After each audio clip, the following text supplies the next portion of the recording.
So, as I mentioned, we're doing Psalm 68 because it's one of the Messianic Psalms. I said we only read a short section of it today, and you might wonder why it is that it's regarded as a Messianic Psalm. It actually comes from a section a little later on that we didn't get to read, verse 18. What's really interesting about it is it's actually misquoted by the Apostle Paul.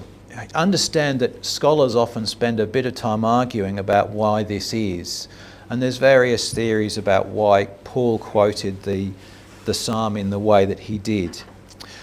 But I have to say this is not what particularly grabbed my attention today, and it's not what I'm going to talk about. I'm going to talk about the beginning in particular.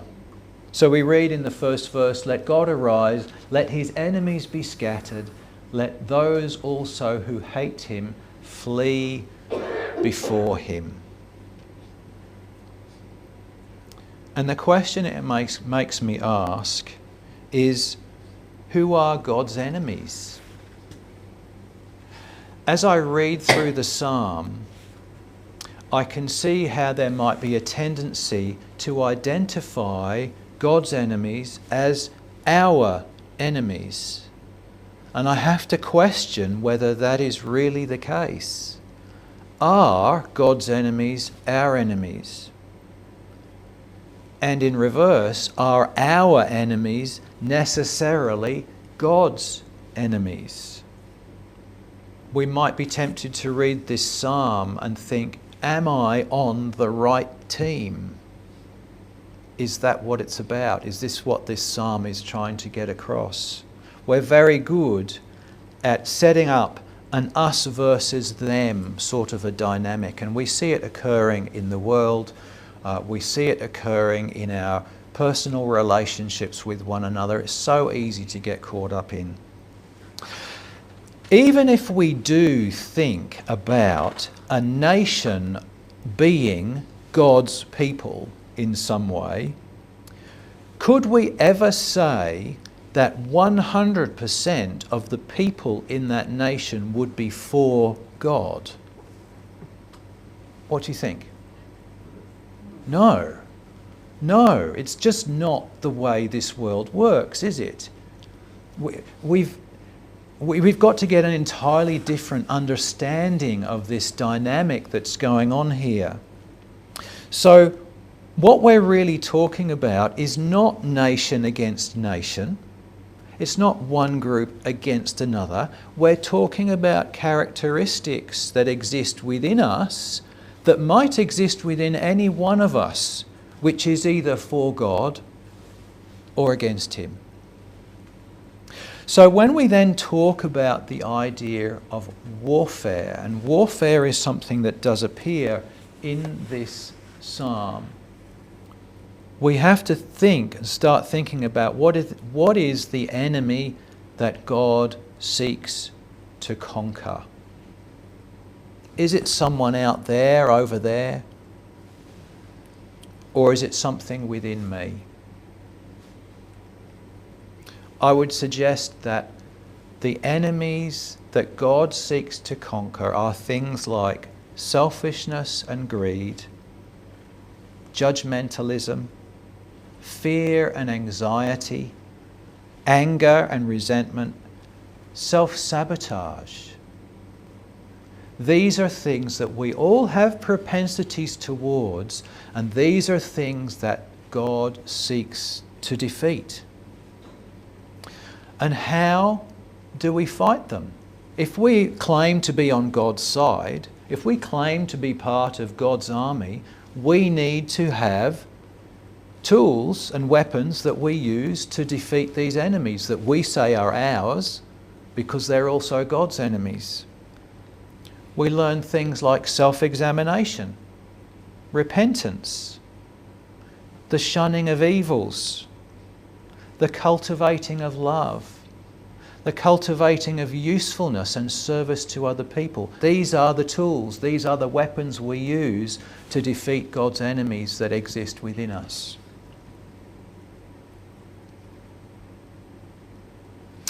I wondered whether there was a similar sort of an idea out in other religious groups and religious ways of thinking, and I found, yes, indeed, that there are. So apparently in Islam, there is a story of the Prophet Muhammad who returns from victorious battle with his army, and they are returning home. And as they approach home, Muhammad turns around to his army and says something along the lines of, "We have been victorious in the lesser jihad, the lesser warfare. Now we go home to face the greater jihad, the greater warfare." And he talks about it as being the jihad of the heart. Do you see this idea? Do you see the common ground? That the greater warfare is the one we fight within ourselves, not the one we fight against other people. We are called to be victorious within our own lives first and foremost. The Apostle Paul talks about putting on the full armour of God. And listen to the way he's talking, because he's not talking about enemies out there, he's talking about enemies within. Listen to this. "Therefore, take up the whole armour of God, that you may be able to withstand in the evil day, and having done all, to stand.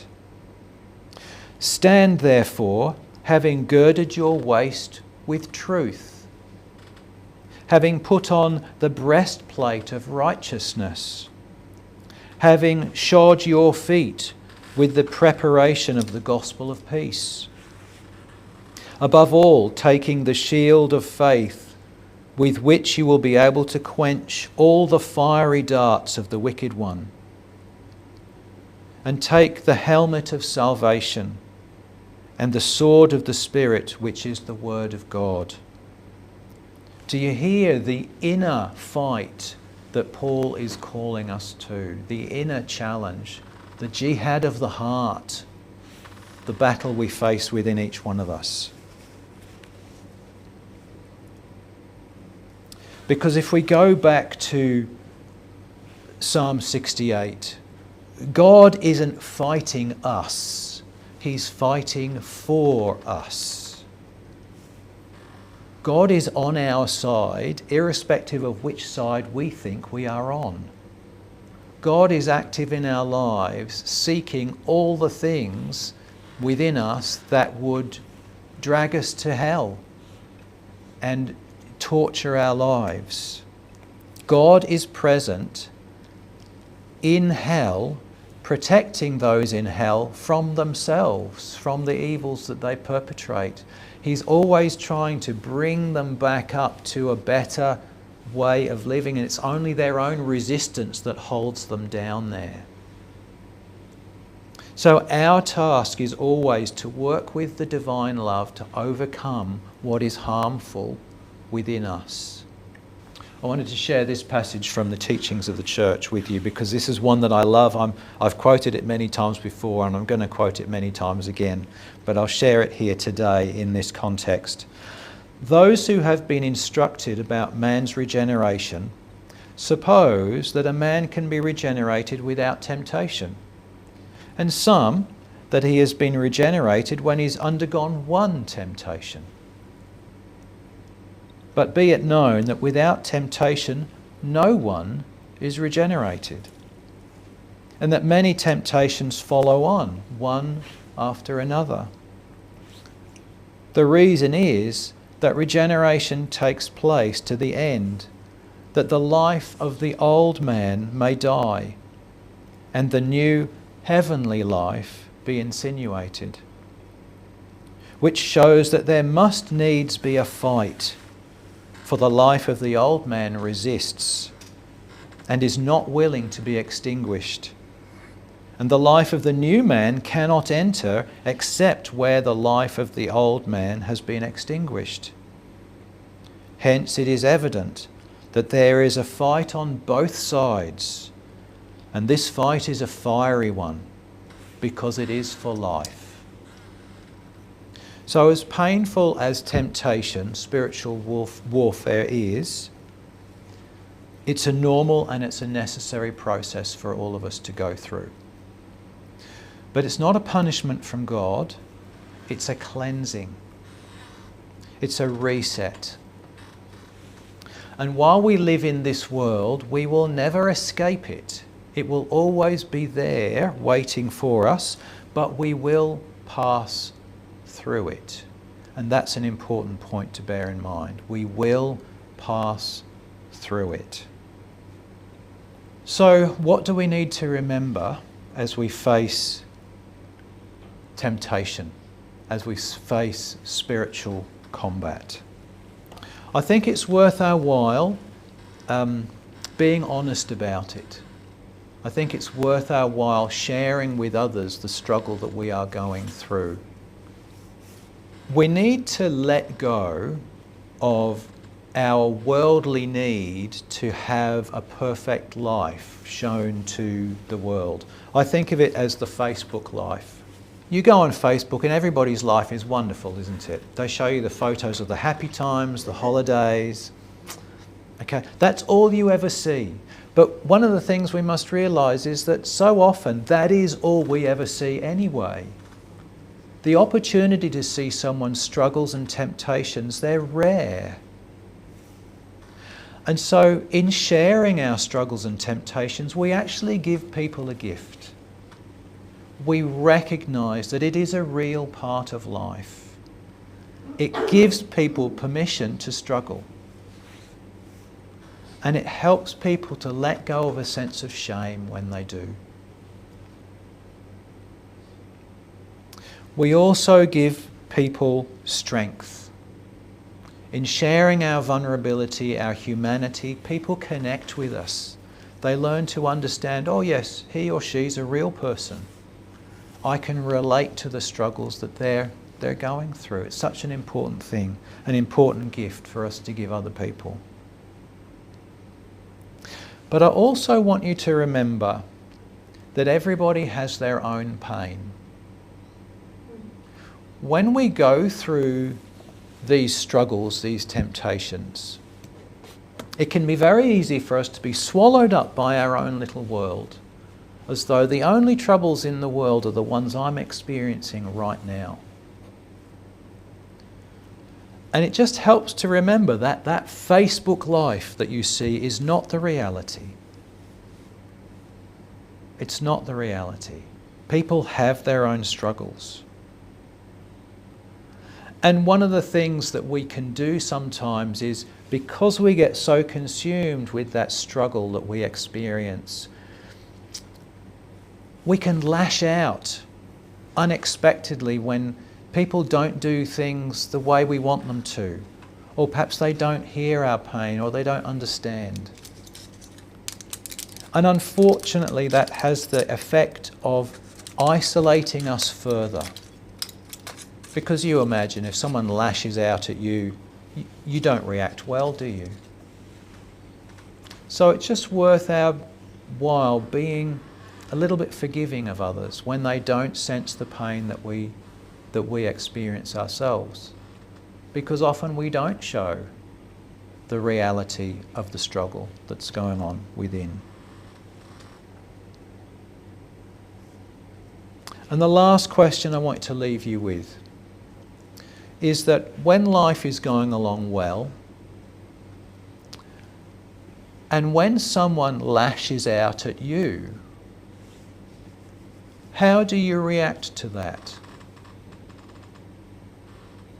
Isn't it so easy to look at someone when they lash out, when they say something hurtful, when they express themselves in an odd way and we think, oh, what do you mean by that? It's so easy to explain it to ourselves as, oh, they're not a very nice person.